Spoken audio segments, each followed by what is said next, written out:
প্রচণ্ড রোদে জ্বলন্ত মরুভূমির মাঝে একজন মানুষ আর তার সঙ্গী কুকুরটি হেঁটে যাচ্ছিল। গলা শুকিয়ে আসছিল, কপাল বেয়ে ঘাম পড়ছিল। কুকুরটির জিহ্বা বের হয়ে গেছে গরমে। চারদিকে শুধু বালু, কোথাও একটুখানি ছায়া নেই। মনে হচ্ছিল এ যেন জীবনের সঙ্গে যুদ্ধ। হঠাৎ দূরে চোখে পড়ল একটি সবুজ গাছ। আশার শেষ আলো। শেষ শক্তিটুকু নিয়ে তারা দৌড়ে গেল গাছটার দিকে। গাছের ছায়ায় বসতেই শরীরে ফিরে এলো প্রাণ। শুধু মানুষ নয়, পাখি, পশু, সবার আশ্রয় এই গাছ।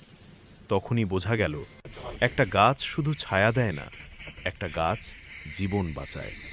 আজ গাছ লাগান, আগামীকাল বাঁচান পৃথিবী।